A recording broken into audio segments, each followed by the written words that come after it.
Welcome to Destination Nightmare, B-Movie Podcast. Let me tell you something, man. What? I'm just speaking for myself, obviously, but when you're getting old, one of the signs that you're really getting old, and I'm just speaking for me, not for anybody else, is when I'm watching, like, they had on TV on the Roku channel an old Carol Burnett show. Yeah. And I guess it was from the 60s, maybe late 60s or something. But this is so sad. You remember Nanette Fabray? Yes. They had her all dolled up and with a skimpy dress and fake boobs, and she actually looked good. And I'm like, damn. Damn. Yeah. I know, man. But she really had nice legs. I mean, I only ever saw her as like an older lady or whatever, but she was wearing a mini skirt and shit, and I was like, damn. Yeah. So, there you go. Nanette Fabray, like, turns me on now. Yeah, well, sometimes you get an actress, if they put on, like, a long-haired wig, what you said, like, they give them fake boobs, suddenly they're like, damn! Yeah, what was I missing? I just remember her as, like, looking like my aunt or something, and then she's wearing this mini skirt, awesome legs, and I was like, damn. Well, that's what she played. She always played, like, aunts or... I think on One Day at a Time she played, what's her, Bonnie Franklin's mom. Exactly. That kind of thing. Yeah, you don't think of it. No, but let me tell you, her legs were perfect. Shapely. Yeah, well, I think she was a dancer in the She had to, that's what I was thinking. She had to have been a dancer or something, because they were too good. But I was like, man, it was one of those episodes of, I just saw it on the way here after I got something to drink. It was one of those Carol Burnett shows.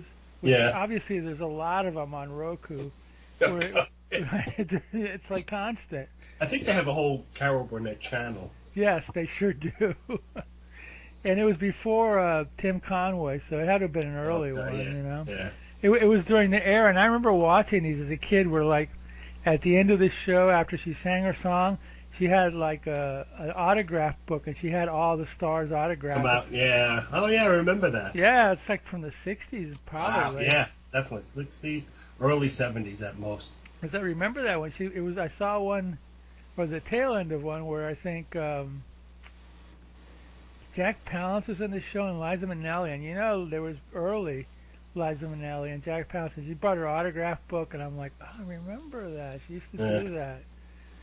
Anyway, yeah. I tell you, in lieu of what you just said, I was looking up something, and I came upon some early pictures of Liza Minnelli when she was a lot younger and had longer hair, and I'm like, damn, she's cute.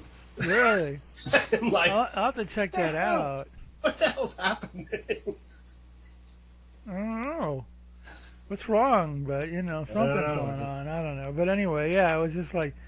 But not for Bray, man. It was like the, hearing aid and all that. But, man, they made her look good in that one skit with Harvey Korman and Carol Burnett. Yeah. Was that when they had Lyle Wagner, too? Or? Yeah, Lyle Wagner was on the show, yep. Oh, God. Yeah. Lyle Wagner from, he was in Wonder Woman. Wonder Woman, yeah. He played the Colonel or whatever. He did this one B movie, man. It was so messed up. Oh, God. It was, what the hell was it called? It was, it's so messed up. It had something to do with a little bit of, all I remember was like, and I mean, it wasn't overt, but some of it was kind of rough. It was almost like necrophilia maybe or something, and there was a gay element to it. It was really a bizarre movie. What the hell movie was it? We ain't gonna watch it anyway, but it was just like Lyle Wagner? The hell? Did you read the script, Lyle? Wow. You know what's going on here? Probably not. Oh God, yeah. It's like, what the hell? Oh God, I know. I have the video too. Somebody said, "You sure you want to buy that?" And I was like, "Yeah, it's a VHS, $5. Sure, why not?" And I started watching. I was like, "Ooh, this is kind of yuck." Yeah. Anyway. This is creepy. Yeah, definitely. You know, and now it's pissing me off. What the hell? Now I got to find out what the name of this movie was. Kiss me dead. No, something about Kiss Me Lovely or something like that. Or it's not Kiss Me Deadly. That's the Mike Hammer movie. Let me see if it's Kiss Me Lovely. Did you ever see that movie, Kiss Me Deadly? That's a weird movie, man. Kiss Me Deadly. It sounds familiar. I don't know if I saw it, though. It's like a Mike Hammer movie from the 50s, but it's got, like, Tarantino ripped. Well, what doesn't he rip off, you know what I mean? But, yeah, that sounds... Who played Mike Hammer in it? Oh, it wasn't Nikki Spillane, it was, Kiss Me Deadly maybe was the movie. No, I'm saying, no, it's all right, hold on, let me look up Kiss Me Deadly now. Now we're doing this. You know what I mean? It's Ralph Meeker, maybe? Oh, yeah. Yeah, I think I've seen it. Yeah, it gets kind of weird at the end with that. It's got the suitcase that glows. Did you ever see that? Yes, I did see that one. That was Tarantino ripped it off for Pulp Fiction. And that was also done in some movie with Emilio Estevez and somebody else. Oh, really? They had a glowing suitcase. In it. Oh, wow. Repo Man. Oh, or the something Repo Man? Yeah, something like that. A Repo Man. Yeah, it was Repo Man. Yeah, it was Emilio, right? Estevez. Yeah, Emilio Estevez. Yeah. Let me see. Let me look up what's his face. Lyle Wagner. I have to find this movie to warn people not to watch it. Don't watch this movie. You may be offended, or maybe not. Maybe you'll like it. I don't know if you're into that shit. Anyway, Love Me Deadly. That's Love it. Me Deadly. Okay. The screenplay concerns a coven of devil-worshipping necrophiles that moved to L.A. to set up their base of operation. Yeah, there you go. He was in a movie called... Lyle Wagner was in a movie called Dead Women in Lingerie. Wizards of the Demon Sword. Dead Women in Lingerie. He plays Daddy. Yeah. Dream a Little Evil. Girl I Want. Gypsy Angels. Danger USA. Oh my God. Yeah, he's had a great... Journey to the Center of Time. That's a real boring one, but yeah, there's Lyle's in it. Surf 2. Journey to the Center of Time. I think a boring one. They just go to the center of time and they find nothing, I think, and they come back or something. This is a boring movie. Okay. Oh, jeez, that's stupid. Well, look it up here. Let's see. I'm just clicking on. Let's see. It's a Dave Hewitt movie, so it can't be. Scott Brady's in it and Anthony Isley's in it. They did a long synopsis of it too. No, whatever. Yeah, it's not that great. I don't remember being that great, but we can watch it and see if it got any better if it ages with time like fine wine or something. Or like a vintage Kool-Aid packet. A vintage Kool-Aid shelf that you forgot about. If I found a vintage Kool-Aid package, I'd put it on eBay, man, and You'd probably be able to sell it. I probably would, and say, make sure you don't drink this shit, because you might turn into the hideous sun demon or something like that. I don't know. The Kool-Aid pitcher guy. Remember back then when they used to? Well, they still make Kool-Aid, don't they? Yeah, they still make Kool-Aid. They still make Kool-Aid. I remember when I was a kid. This is in the '60s. I wish I still had it. One of those Kool-Aid cups, like that looks like the Kool-Aid Man. Oh, that's cool. And I used to drink the Kool-Aid out of that, And then, of course, that, what's his face from the cult leader turned it into a bad thing, drinking the Kool-Aid. Oh, yeah. Jim Jones, right? The Guyana massacre when they all gave... He gave him poison Kool-Aid or something, so... Yeah. Laced with something to kill everybody. And now drinking the Kool-Aid is a negative term. They made a movie with Stuart Whitman called the Guyana Massacre or something like that. That's another actor who's been in some great movies. He's always in B-level movies and television, a lot of television too. I like Stuart Whitman, but when you saw him, you're going to be in some kind of like action movie or some kind of, but same with like, what was the other guy that has a similar name? I think he made some better movies too. Bradford Dillman. He made some better movies, but he was in some schlock too. He was a TV guy or whatever. But but our movie today is The Thirsty Dead, starring John Considine, brother of Tim Considine from the Hardy Boys and My Three Sons. And was he in the Hardy Boys? Oh yeah, he was in the Hardy Boys. He's the brother. He's the brother. Yeah, he's the eldest brother. He was in who was the other one? Was it Tim Considine? Tim Considine was in the Hardy Boys. The other one was it Tommy Kirk? Tommy Kirk. I think it was either the Hardy Boys or the Spinning Marty or something. Spinning Marty. It might have been Spinning Marty. Yeah, that's right. I forgot. Yeah, I didn't, because I've seen him. He's been on TV. John Considine. John Considine has been on a lot of television, soap operas, movies or whatever. Tim. A lot of bad acting. Yeah.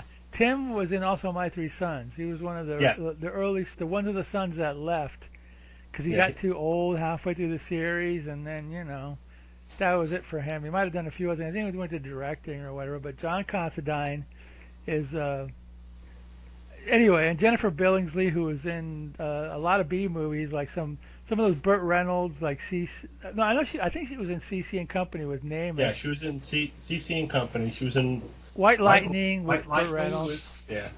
And she was in a cool movie called Lady in a Cage with the early appearance of James Caan and her, and it was, and they like Olivia de Havilland is like a rich lady. She's crippled, so she has like this elevator that takes her from the upper floors, the 2-story downstairs, and it breaks down, and these thugs break into the house, and she's stuck in the elevator because I think her family left for the, and they torture her, and they screw her up, but she wins at the end. But at any rate, so Jennifer Billingsley, and there was another lady, Vic Diaz. He looks like a Filipino. Good old Vic Diaz. The Filipino Peter Lorre. Yeah. And that lady who was that lady who was one of the 3 women that got captured, the one with the dark hair, the one who was dancing in a cage, and she did a lot of work too. McConnell or something like that. And I was looking at reviews of this movie, and there was a couple of people said the same thing that I did, which is really weird. This reminds me with the costumes and the backgrounds of a Star Trek episode. Yeah, it does. It's like a TV. It looks like TV-ish, and it looks like a Star Trek episode. And John Considine's got like this cape that looks like Doctor Strange. Oh my God! And he's got that giant collar that goes up way past his head, like Doctor Strange. Yeah, like a bad Doctor Strange. Yeah, you know what? This is this movie has the same quality as a Star Trek TV episode. Look at the women's costumes. I mean, they first they're normal clothes, and then they wear those like long things with a slit on the side so you can see like their thighs, and then later on they're wearing like sarongs, and I'm like, this looks like it was shot. It looks like a shot like the caves. Yes. It really does, man. Yeah. It was weird, except it's not, it's not an outer space, but even when they go out into the sacrificial thing, it looks like that one episode where like Kirk fights a lizard guy. This was made in the Philippines, so it's not made at Desilu, so it's not the sets. But whoever the director, man, he must have had like Star Trek on his mind, because it really does remind me of it a lot, except of course, it's filmed over there, and it's nicely shot. I mean. Yeah, it's nice. Yeah, it's nicely shot. The costume. It looks good from like the physical standpoint of like the costumes and the cinematography, and the jungle scenes are nice. Yeah. But the story is like. I know it's kind of like. I like it though for some bizarro reason, because it's just It's like it's like a TV movie kind of. Yeah. You know? It really does remind me of TV movie. You know, Yeah. it's like okay, it's kind of like a combination of a vampire movie and Brigadoon or something, especially at the end. Well, anyway, we'll get to that when we get there or whatever, you know. But Oh, that's perfect. no, I'm telling you, it's like you'll find out what we're talking about at the end. It's like Brigadoon, you know what I mean? That's like there was this old video store where I used to live that me and my friend used to go to, and when we went back like years later, we couldn't find it. I go, wait a minute, I know it was on this street, I know it was here, and I said that's like Brigadoon. It only shows up every 7 years, and then it disappears again. I go, yeah, it must be because I can't find this place. I mean, it was out of business by then, but it was a strip mall, you know. I was like, okay, well, whatever, you know. So, at any rate, yeah. So this movie is like, it starts off like in a club, right? And you see And like a seedy bar in the Philippines. Are there any other kind in the Philippines? Well, they're all pretty not seedy. having been to the Philippines, I can't speak. Yeah, I'm sure it's pretty seedy everywhere. I know they produce some pretty good comic book artists, some great comic book artists. They do produce comic book art, and they produce some pretty great B movies too. You know? Yes, this isn't one of them. No. So yeah, you know why this movie isn't great? Because it's not really gory, and it's not really sleazy. Yeah, it's pretty tame. It could be shown on TV without much easily. So yeah, it doesn't have any panache. And B movies acting's the second consideration. A lot of these actors were, I mean, let's see, John Considine, Jennifer Billingsley, the brunette McDonald, and the younger woman. They're all American actors, and everybody else was. And Vic Diaz has been in every Filipino B movie there ever was. Yeah, I think there's a law in the Philippines that Vic Diaz has to. If you're shooting a movie there, you have to put him in. From the beginning, I mean, I read an interview with him once where he said that like, when they were making a war movie with Jack Nicholson, he was like his. He was in the movie. He was also helping him out, like to like his guide or whatever. So Vic Diaz was a go-to guy for co-productions or whatever, you know. But so anyway, it starts off at a bar, and this woman gets abducted. Yeah, by Red. Yeah, they talk about white slavery ring or something like that. I don't know, but they get abducted by red hooded guys. Yeah. And then the credits come, and then Jennifer Billingsley gets abducted right after that. Yeah, she's walking with some guy, and he asks her to marry him. She says, "No, not yet, and maybe in Tokyo." And she's like putting him off. And then she goes, I guess, to go into her house, and she gets kidnapped too. And they're there was a third. The blonde girl. The blonde girl. She did we see her get kidnapped? I don't think so. I think what happens is like when Billingsley got abducted, they put her on a boat, and then you see the other two. Then you see all the other ones. Because there was a Filipino girl there too that they abducted. I don't remember seeing a scene where she got. Yeah. Unless she was in the bar or something, I don't know. But. Oh, maybe. Yeah. Anyway, so they take the two Jennifer. I keep calling her Barbara Billingsley. Barbara Billingsley from Leave It to Beaver. Leave It to Beaver. Jennifer Billingsley. They, her and the wimpy blonde girl. They're rowing, and then they're going through jungles and stuff, and so they take them to, they land the boat, and then they take them to a section in the jungle, and there's the girl who was kidnapped, the dancer who was McConnell. They kidnap her. They take them, and she's there with another fourth girl who's Filipino. Right. And then they're walking through the jungle, and McConnell seems to be enjoying all the attention from these. Yeah, she's kind of. I guess the word is slutty, maybe, or something. Yeah. Yeah. She likes those bald-headed island guys or whatever they got there. So they're going through the jungle, and they finally get to a cave where, no, they get to a cave, but you see there in the cave there's some lady talking to a head in this red. Oh, Ramu. Glass, yeah. Yeah, Ramu, or in a glass box. And so anyway, they bring the girls in and give them a change of clothes. They change them into skimpier clothes. Right, and then which I guess fits in with the ambiance there. Yeah, and then there's a dance scene. Well, there always is a dance scene in these jungle movies. And what's her name? The Tani. She's Ranu. Her character's name's Ranu. That's Tani Guthrie. Oh. She's looking at the dead head and then talking to it. It opens its eyes and closes it. Oh, that was the priestess. That was her name. Tani Guthrie. Oh, okay. So she probably was. She's an American too.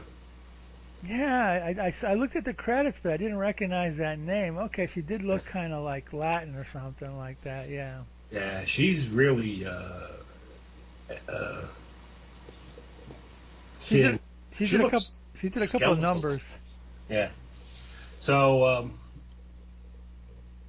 the girls, they have the girls wear these outfits that are skimpy and Star Trek-y. Yeah. And then the Jennifer Billingsley's taking to see what's his name? John Considine. Considine. And he's talking to her and telling her and like she's the chosen one. And he painted a picture of her, Yeah, something. like years ago we painted a picture of her, and I forget how she's the chosen one and like what she's chosen for. Well, she's going to be like the new queen, or she's going to be she's not going to be one of the bleeders. She's going to be one of the priestesses. I think he said something about she was maybe a reincarnation of an old priestess or something. Something like that. Yeah. So she gets taken to her new quarters, and then she's looking around, and it's kind of decked out nice for a cave. And then, yeah, right. And then she's asleep in the middle of the night. This old lady's like petting her face. With a gnarly old hand or whatever. Yeah, and she says something like, you have to leave here or whatever. So then the John Considine brings Jennifer Billingsley to some chamber, and then there's the high priestess, and then they're doing some kind of play. Yeah, that's right. Yeah. How the headed the guy who's just the head, Ramu, is that his name? Yeah, I think it was Ramu or something. He's he dies, and then the queen gets all upset, and then some blonde priestess comes and offers them, I don't know, some kind of. It's like one of the Filipino. I think the blonde priestess is supposed to be the reincarnation of Jennifer Billingsley. But you don't know what she does or what she offers. No. Well. So it's and John Constantine's trying to explain this to Billingsley. Billingsley, and she doesn't know what's going on, and so I think the blonde priestess gave them some potion for to them keep them immortal or whatever. Yeah, and they have to. You see in the later scene, they drink the blood of all the women they capture. Yep. And then they heal them with a leaf, a red leaf. Yeah, so anyway, the blonde girl got cut earlier on when she was running through the jungle, and and one of the natives put a leaf on her, and it cleaned it all up or whatever. Right. So Billingsley's like, can we go? It's just kind of like boring or whatever. So John Considine takes her to back to her room, and in the meantime, some lady comes in. To the three other women, and it gives them here, drink this. So the three women drink some potion, and then they all kind of get like wasted and spacey. Right, that's right. And then there's then it goes to an outdoor scene where all the pretty young women who have been kidnapped are led to these tables, these stone tables. And if you look really close in the background, you can see Kirk fighting the Gorn. Yeah, there you go. Yeah. So then they bring Billingsley is up on the stage with Considine and Guthrie, and all they're watching as all the girls are laid down on these stone tables, and then the people there cut their necks and drain some blood, and they make a potion, and then they start drinking it, and they offer it to Billingsley, and she's like, "Oh no!" Ew. And then he tells her about, well, what do you mean? You don't want to be immortal? You can be like one of us. We're the cool kids. Yeah, so they're all kind of shocked that she doesn't want to drink the blood, and then she somehow Guthrie, I don't know, she's like the queen. She gets all like pissy and mad that she won't drink, so she puts her in some kind of cell with all these really old, decrepit. No, Considine does. He puts her in a Considine. cell, and then he says, and then he gets his conscience back, and he goes, "No, take her out. I don't want because all these old, like gnarly zombie-looking women are gonna kill her." And he says, "No, bring her back. So because he really likes her because he painted her picture and. I guess, I don't know. And she's a reincarnation of Queen, whatever, so. Yeah. So they're trying to convert her to become one of them, and she's like, "No, I won't. It's disgusting." Blah.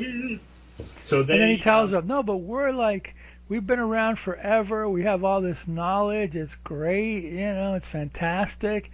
It's very Illuminati." I'm just joking. Because we're on BitChute, so it probably works. At any rate, yeah. So she's like, "No, I think I want to check out of here."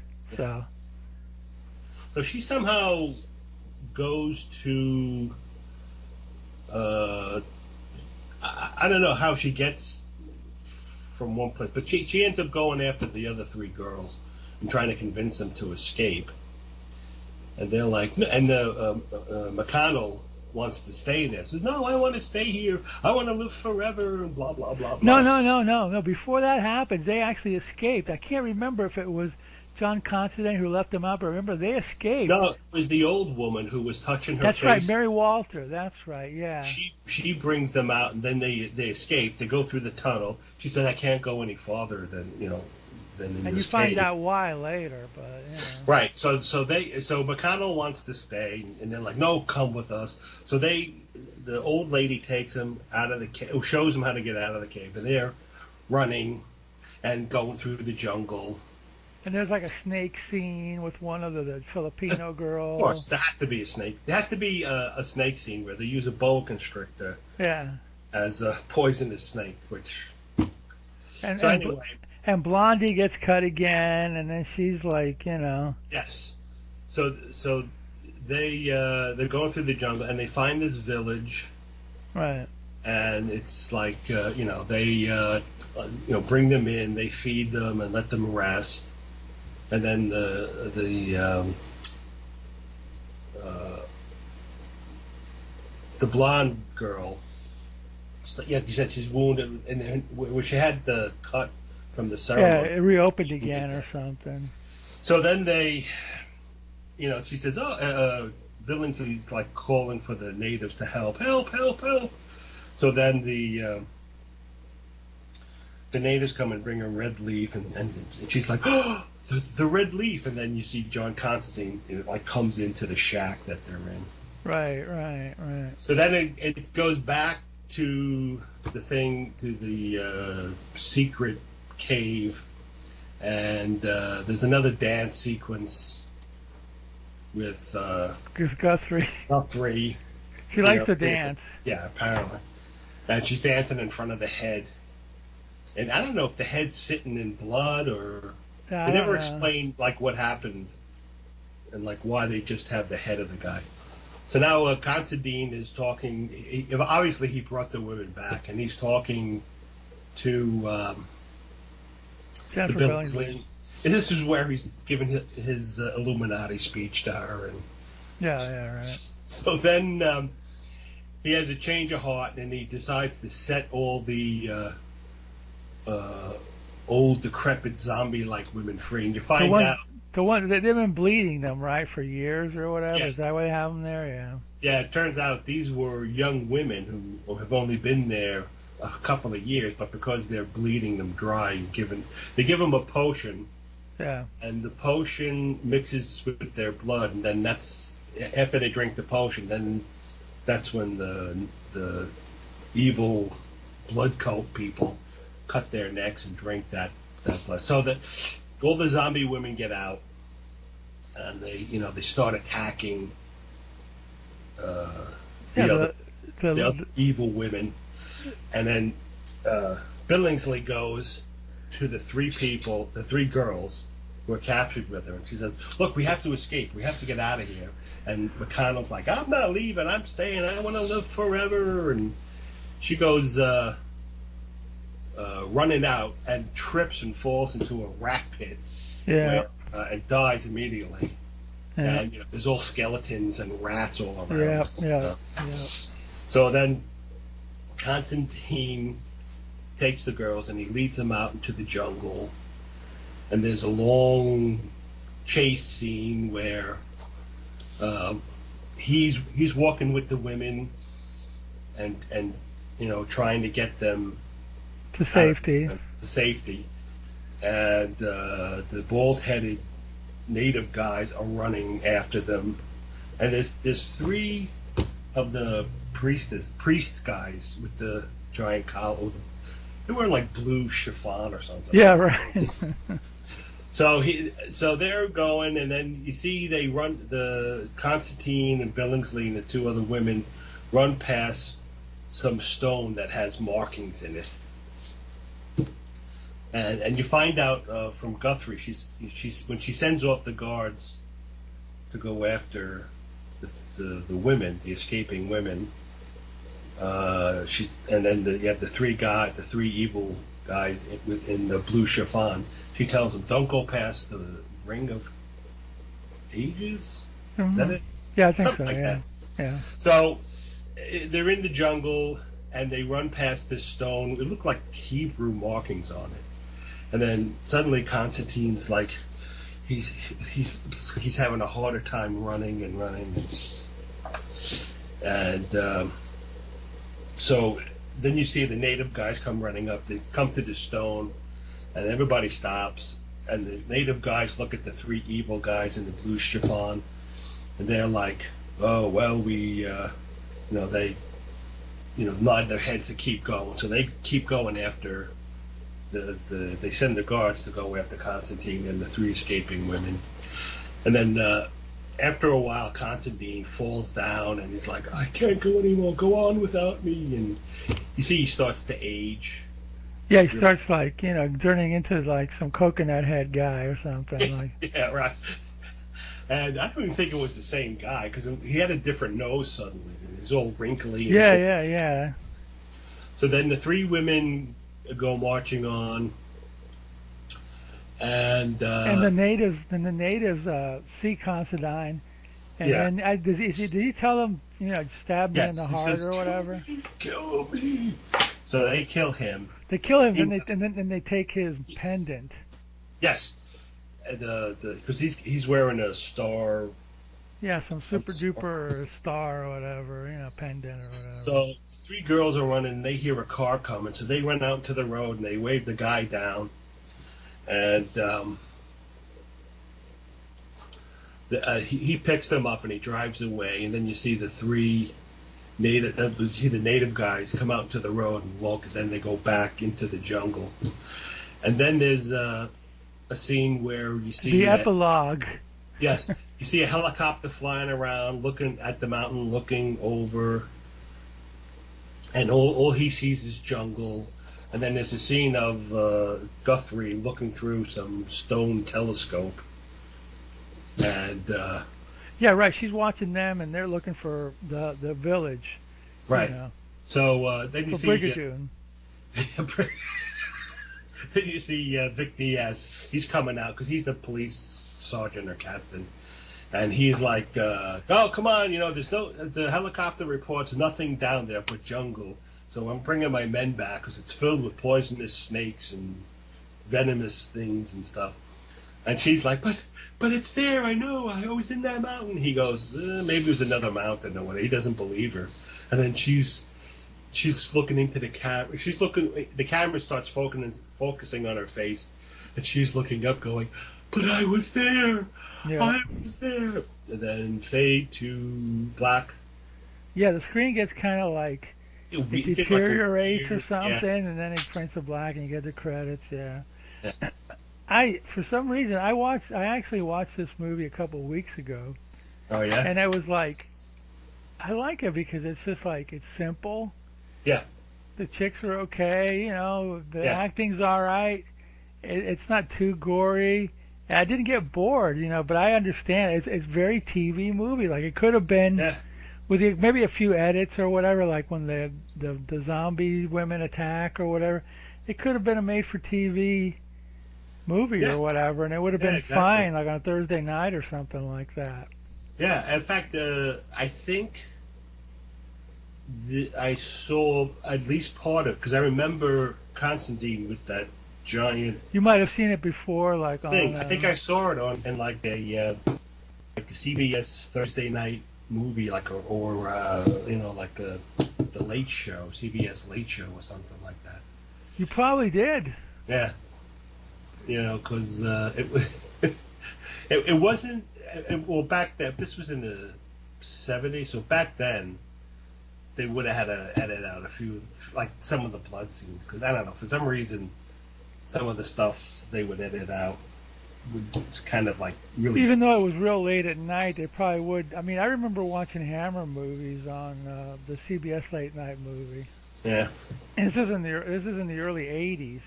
When I was watching Hammer movies, so it probably played the late '70s, early '80s on late night TV. You know, that was CBS's answer to. Was it up against Johnny Carson? I'm not sure if it was. It was up against Johnny Carson. A lot of times, depending on the day and stuff, but usually like on the week, like on Friday night, they would sometimes play 3 movies. So you'd have the Late Show, the Late Show, and the Late Show. No kidding, on CBS, huh? Yes. Wow. So it's like 11:30 was the Late Show, and I think like 1 or so was the Late Show, and then because it was so late, they wouldn't always edit those movies. Yeah. You know, for time constraints, and so then like the Late Show would sometimes come on about 2:30, 3 o'clock. Yeah, because they were competing also with your local, you know, late shows on UHF channels or whatever, like for UWR or PIX or something like that. They probably had all-night movies. Yeah. Yeah, sometimes they were competing with the Joe Franklin show. Let me tell you, my friends. Yeah. Have you ever heard of Eddie Cantor? Yeah. Oh, God, yeah. We have the great Melvin Tidwittle. Yeah, right. You know, there's episodes of Joe Franklin on YouTube. There's a guy who was the West Coast Joe Franklin, but it's an interesting story. You have to look him up. His name is Skip E. Lowe. Skip E. Lowe is like he interviewed like old movie stars. It was a public access show. I think it was public access over there. And interview like Cesar Romero, Mamie Van Doren, you know, people like that. And he was this kind of like old guy, and he was kind of gay. But he is what Martin Short used as a template for Jiminy Glick. You know who Jiminy Glick is? Yes, Jimmy Glick. Watch Skippy Lowe. I'll send you a link to a Skippy Lowe episode, and you can see Jiminy Glick. Okay. He's like, well, let me ask you a question. You know, he's like a little high-pitched voice or whatever, and then he gets all excited and stuff. It's just, I go, oh, man.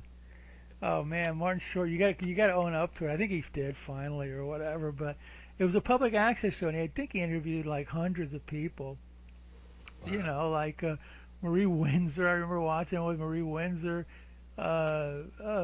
Romero, Aldo Ray. Oh God, all these Manny Van Doren. You know, I asked him all these bizarre questions too. He was like the West Coast Joe Franklin. If Joe Franklin was more, he was just he had a different delivery. Let's put it that. Skippy Lowe's equally as funny. Yeah. Joe Franklin got more famous because Billy Crystal used to do an imitation of him on SNL. Yeah. Joe Franklin also, he was big in, well, he was in New York. Yeah. Right? Yeah, and so he had a lot of vaudevillians and Yep. Yeah. old singers, like from this, like, I think he had one of the largest collections of 78 records. Yep. Sure. And there's a video of him with Gilbert Gottfried, and Gilbert Gottfried's like, well, I want to see where you have all your stuff. And he said, you sure you want to see where I have all my stuff? He goes, yeah, I want to see it. And he took him to his room, this big mess of a room with all these records in it. It's on YouTube. You got to watch it. You know, he's like, he was like a pack rat or something, Joe Franklin. I don't know. Yeah, I think, it used to show, I think in the opening credits, used to show, like, he had like Frank Sinatra on. He had I know he had Bing Crosby on. Really famous people. But anytime I turned on, you know, you'd had Melvin Schmedley and the third cousin of Fred Astaire. He wrote all the second lyrics of every. So what was Fred like? I don't know. He was my fourth cousin, third time removed. So, did you ever see him? Nope, never saw him. Well, thanks for being on the show. You know, do you remember Eddie Cantor, by the way, or do you remember Eddie Cantor, by the way? You know. Anytime I ever saw, first of all, with the years that I had WOR, which was about 3 or 4 or 5 years, his show was on like whenever they felt like it. You know, in between movies or something. You never knew when it was on. And it was usually on, from what I remember, like 2 or 3 in the morning or something. Yes, and it was like sometimes it would be on at like after a baseball game. Or after a baseball game or something. Well, if there was a rain delay, they'd throw him on. The only one that I remember watching of his was the famous one where Jay Giles showed up on the show. Oh, God. The Jay Giles band showed up. I remember watching that. And I remember there was one, he had some punk rock people on there, too. I forgot who they were, but it was just like, you know. But it was just like, okay, Joe, whatever. But I'm telling you, Skip E-Lowe. I'll send you a link to him. He's hilarious. And as the shows go on, you see him getting older and his face kind of like getting weirder and weirder and his hair getting long. Yeah, it's interesting. But at any rate, like John Considine would have been in a Skip E-Lowe episode, or Jennifer Billingsley might have, because of course he was in L.A. Yeah. So he probably knew a lot of people, and you know. And they did like a half-hour interview, you know. I mean, they're fun. They're fun to watch. They're hilarious sometimes, you know. And you can see Martin Short. You can totally see Martin Short in Skip E-Lowe. But at any rate, I forgot how we got on this tangent, but we were talking about TV movie. We were talking about this looked like a TV movie. I actually watched a TV movie the other day. I had no idea. It was called something Force of Evil, and it's from '77 with Lloyd Bridges, Eve Plum, Pat Crowley or whatever, but it's a remake of Cape Fear. Really?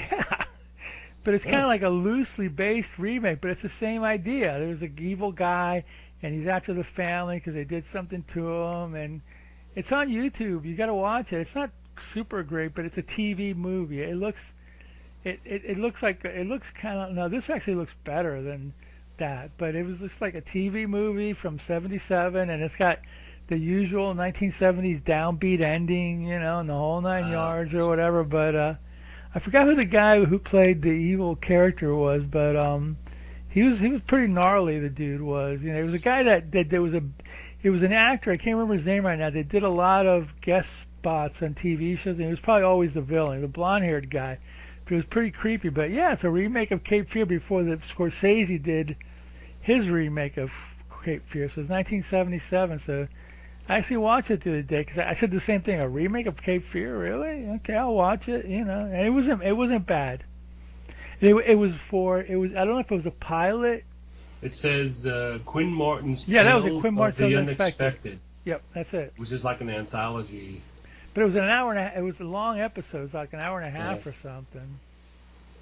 It says starring William Conrad as the host. Will Connor was the narrator. The narrator, yeah. Doesn't say who was in. Lloyd Bridges is in it. Lee Plum is in it. Pat Crowley is in it. But I can't remember what the guy that played the bad guy was. But he was good. He was really good. It's worth checking out.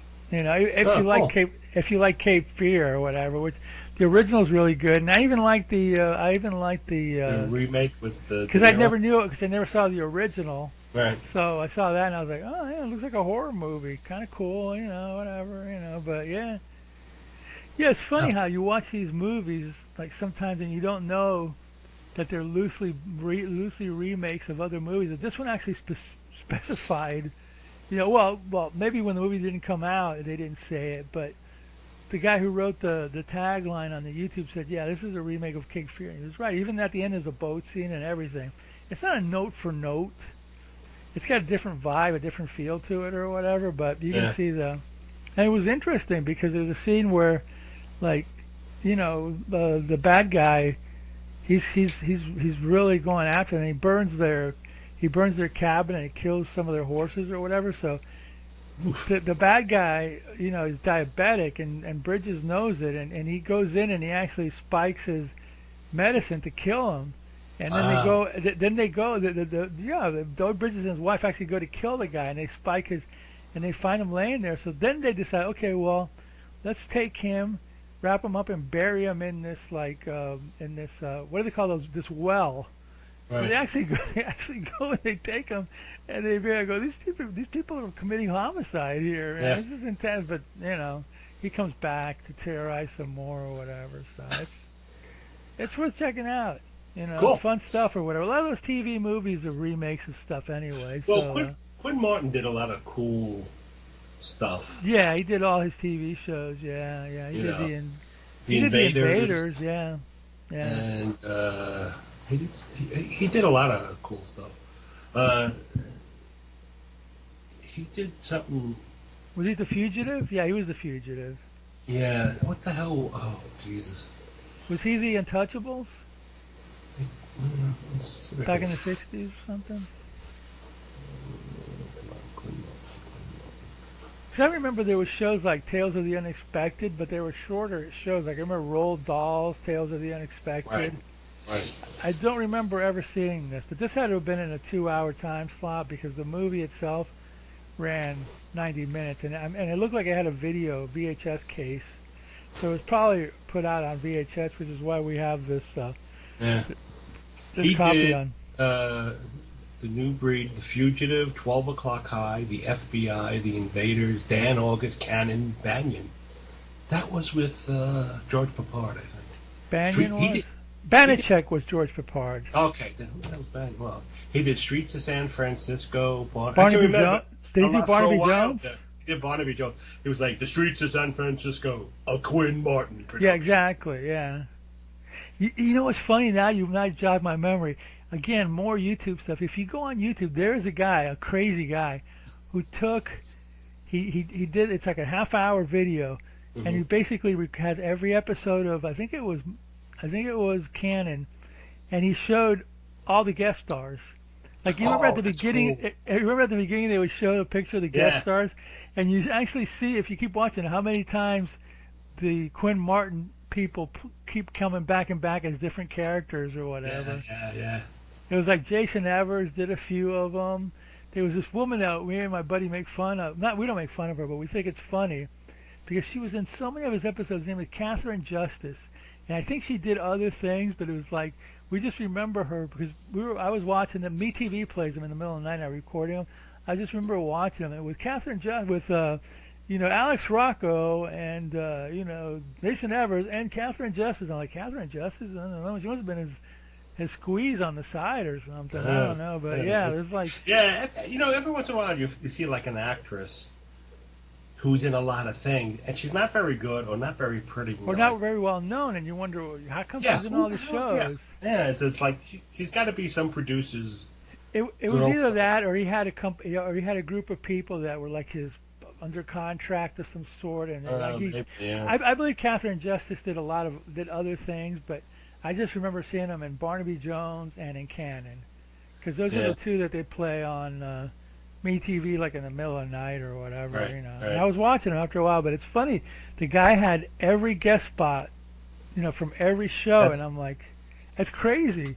You know what I mean? It's about half an hour of it, and I'm like, because they got their own little view, their little, clip or whatever, so it's good stuff or whatever. But yeah, there was another TV movie. Oh, I know what it was. I did not watch this, but I saw the beginning of it because a guy was talking about it. It might be gone now from YouTube. I'd never heard of this. He said this guy who was talking about it says it might be pulled down because it's got a famous director and blah blah blah. Mm-hmm. But it's an interesting movie and it's very much climate change movie from 1971. It was called L.A. 2017, but it's directed by Spielberg. It's from 1971, and I'd never heard of this movie. And Gene Barry was the lead in it. But apparently there's a lot of stuff in it, or some stuff in it. The guy was talking about surveillance and stuff. That's kind of like, like today's world or whatever. So I don't know if it's still on there. It wasn't a great print, but I don't remember ever seeing a movie of the week called L.A. 2017. L.A. 2017, 1971 episode of NBC television series The Name of the Game. Oh, it played on The Name of the Game. Oh, yeah. Okay. Oh, because The Name of the Game guys aren't on there. Maybe it was in like a fill-in spot or something like that. Yeah. Or maybe it was supposed to be a... Well, The Name of the Game, I think... Oh, Gene Barry was in The Name of the Game, wasn't he? Yeah. This says it starred... the cast included Barry Sullivan, Edmund O'Brien, Joan Crawford. Wow. I don't remember seeing her name in the credits. Are you sure he said, it says L.A. 2017... it's a science fiction piece shot for... Who shot for The Name of the Game? Yeah, 375, directed by Spielberg, who's 24 years old. This is before Duel. Yeah, and apparently he's a friend of Joan Crawford at the time. He's 24, yeah. Well, because Joan Crawford was in that episode of the TV... Night Gallery. I think Spielberg was involved in that, wasn't he? I think he directed an episode of it or something. Yeah. I think so. It said presenting the story as a dream was the only way the science fiction tale could be fitted into the peculiar format of The Name of the Game, a show about magazine business set in the present, rotating between Gene Barry, Tony Franciosa, and Robert Stack. That is interesting. I didn't know that. The guy was saying that it was a TV movie. It was an episode of The Name of the Game, which was an hour and a half show, if I remember correctly. Yeah, and they would rotate. There's a couple. There was an NBC mystery movies, which was Columbo, McMillan and the Wife, and McCloud, I think. So it was episodes that presented as a dream sequence of the show. Yeah. That's very interesting. Yeah. So it wasn't a movie, so the guy was kind of incorrect saying that. It was a TV show. Well, it was kind of those were sort of filmed. They were an hour and a half. They were hour and a half, yeah. So they were kind of filmed as movies, TV movies. But it was within the framework of The Name of the Game and presented as a dream. That is crazy. No, that's interesting you found that out. That is crazy. I had no idea. I might download it. I did. So it was presented as a dream sequence. Yeah. Wow. It's based on a science fiction book Philip by Wiley. Yeah, Philip Wiley, who wrote, I think, Gladiator, or one of those old sci-fi novels, which was I think Philip Wiley wrote Gladiator, which was Gladiator was inspiration for Superman, maybe or something. Yeah, that's what it says here. The Savage Gentleman. Yeah, I don't know. That's crazy stuff, man. Now I'm going to watch it, but it was very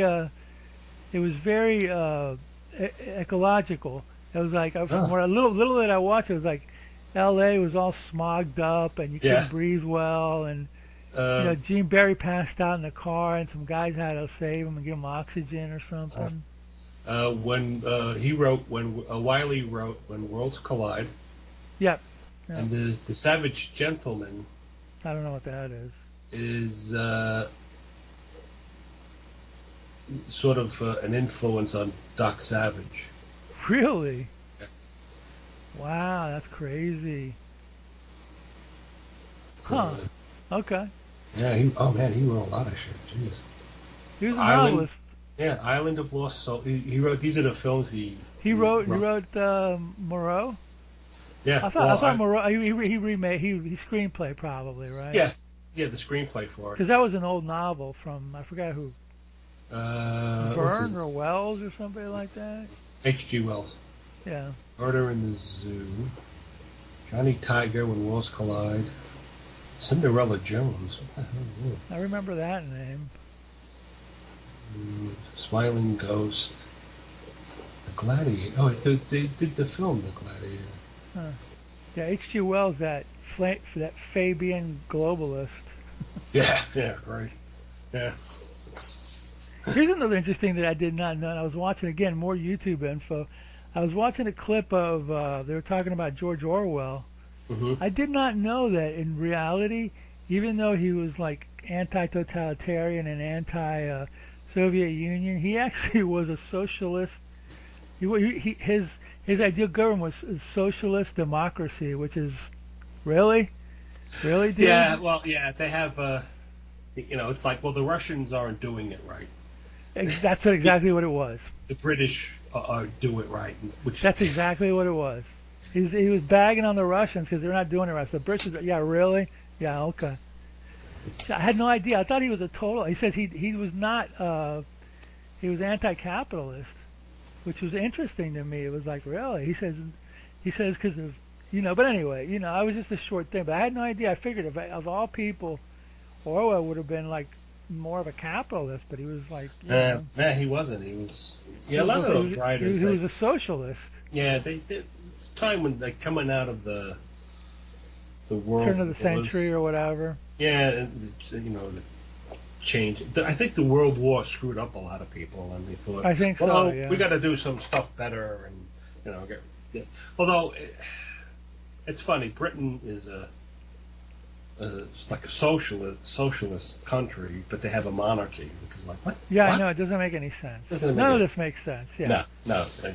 They're socialists, but meanwhile they give all their tax to these like old goofballs or whatever who live like for 100 years each or whatever, and they. Speaking of which, did you watch the coronation of King Charles? No, absolutely not. I didn't even either. I didn't even know it was happening. They had it on at the gym. I mean, I kept hearing about it on the radio and stuff. And then I'm in the gym yesterday. Was it yesterday? Yeah. And I'm doing, I'm exercising. I'm walking out, and I'm like, "What's a movie about the British?" I'm like, "Oh no, it's the fucking coronation." Oh no, jeez. Some goofball. Yeah, now you mention it, I did see something about some goofball over there in England made a chocolate sculpture of Charles. And I'm telling you, that sculpture that they made King Charles to look like Alfred E. Newman. I was like, dude, it's mad. It's Alfred E. Newman. What the hell? Apparently they hate Prince. But I think they did it not in hatred and reverence, but it looked, really? to my eyes, it looked like Alfred E. Newman. It's like, hey, that's old Alfred E. Newman there. Well, he does kind of look like Alfred with those ears and that goofy smile. Yeah, not to mention, the other crap that he did, but, whatever. So it's like, so now they got a king. Okay, long live the king, whatever, Yeah, it's funny how they're socialists, but they have a monarchy. Nothing ever makes sense with those bozos. Not the Brits. I'm sure they're okay. I'm talking about those styles of government or whatever. I'm looking at the chocolate sculpture. You see it? Doesn't it look like Alfred E. Newman? It It looks like old African Newman. Yes, it does. It's like, what, me worry? What, me king? You know? Man, so crazy. Anyway, so that was today's movie. Now that we went off on all different side avenues, that was today's movie. Was The Thirsty Dead. I don't know. I kind of liked it. It was kind of like an old-fashioned goofball horror movie. You know, Yeah, just for a few laughs. The kind of movies we would watch on TV late You at night. know, most thing I liked about it, besides the fact that it had some, decent-looking babes in it, was the plot was simple. Yeah. It wasn't like this convoluted mess of let's throw a subplot on top of a subplot and throw characters and let's throw another curveball here and there. No, it was just basically to the point, simple, boom, boom, boom, boom, done. Yeah. I like it. I'm a simple man. Yeah, it was fantastic enough. It could have had some more fantastic. It could have had some more. It could have had some. Fantastic enough, and locale was unusual enough to be entertaining. It could have had more exploitive elements to it, but maybe the company, I've heard stories that back then, like AIP and in the 70s, some of the companies, they would cut movies because they wanted kids to watch. Well, here's an example. Right. Yeah. Dr. Jekyll and Sister Hyde, which we did a few weeks ago. Yeah. The version we saw had nudity in it. Well, that was cut out for the American, and when I saw the press book of it, it was rated PG or GP. I go, oh, so they wanted it to play a drive-in so kids could go see it too, or whatever. Not always, but sometimes they would do that just to kind of like get more money. Yeah, get it on TV. Because if it would back then, I mean, maybe I'm wrong about this, but back then, in the early 70s, maybe I might be wrong, but I'm just guessing. If it was an R-rated horror movie, it would probably be more likely to be playing maybe in Times Square than in your neighborhood theater in the suburbs. Maybe I'm not sure about that. You know what I mean? Usually, a lot of times in movie houses, they would show different movies at different times. So you'd watch. They would have like the different show times. 3 o'clock, 5 o'clock, whatever. And then usually at night, if they were showing, because back then they only had one movie.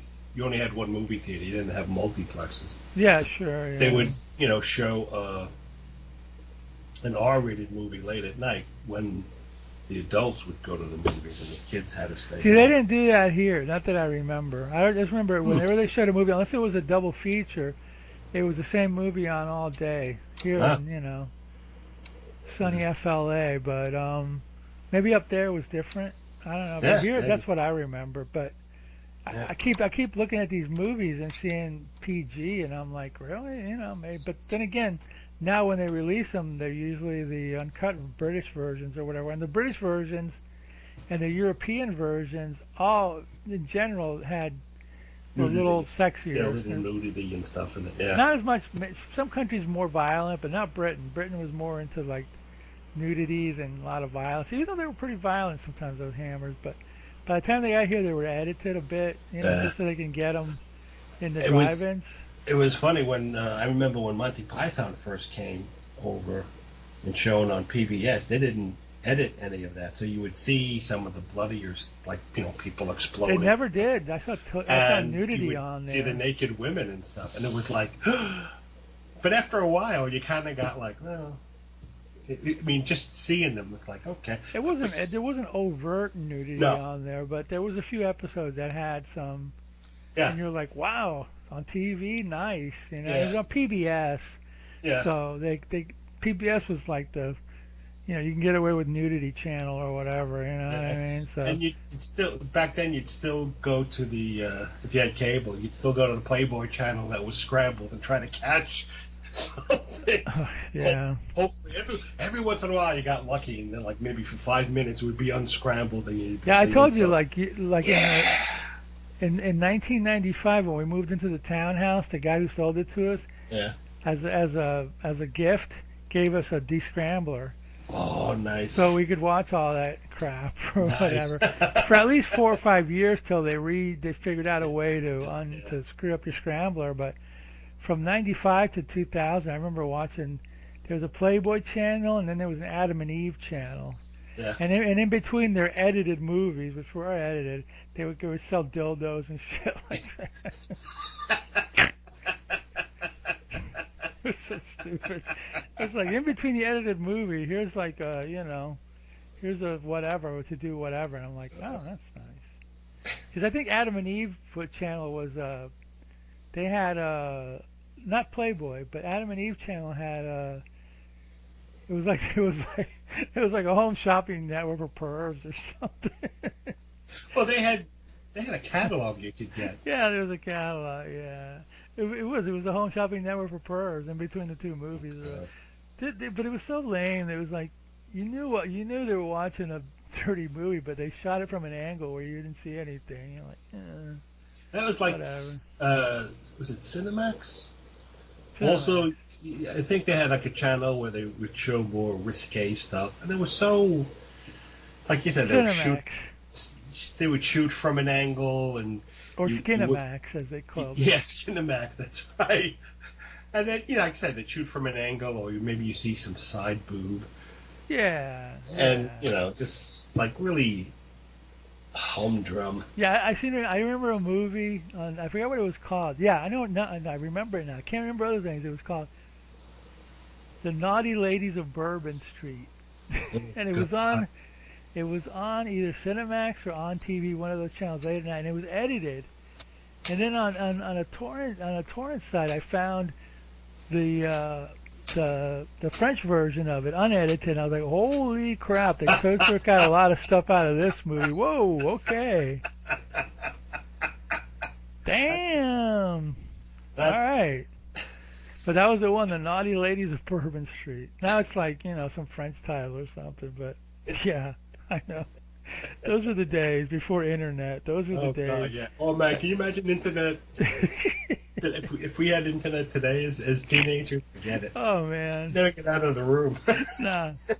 No. You'd put a padlock on the door and you wouldn't leave. They'd have to your parents would put whoever would put the food underneath the door and slide it in or whatever, And one of your arms would be like super muscular. You play tennis a lot? Yeah, that's it. I play tennis a lot.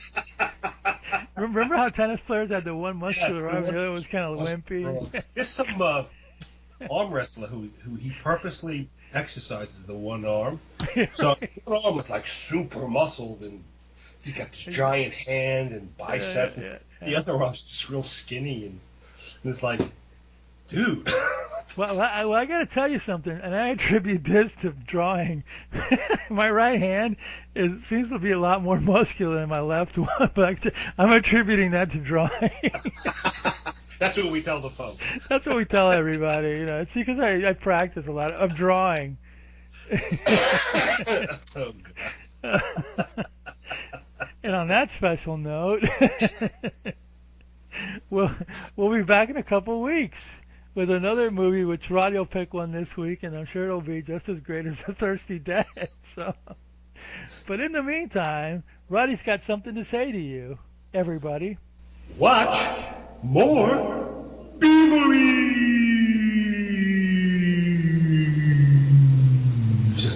This is Rudy Ray Moore. I'm the human tornado. I chain down thunder and handcuff lightning. I'm so damn strong, it's sometimes frightening. The human tornado. I grabbed a star traveling 1,000,000 miles a minute and slowed it down to the state speed limit. The human tornado. Rated R. Under 17, not admitted without a parent or a note from your jailer. You sweat, but you don't dare move. You want to scream, but you can't. Terror grips every nerve in your body, and your heart is beating so fast, it feels like your eardrums are going to burst. You swallow hard, and you realize there is nothing you can do but wait and squirm. Now American International Pictures presents Squirm, the ultimate horror. Millions of writhing, seething creatures oozing out of the mire, shocked into a frenzy by 100,000 volts of electricity, driven by an uncontrollable urge to feed on human flesh.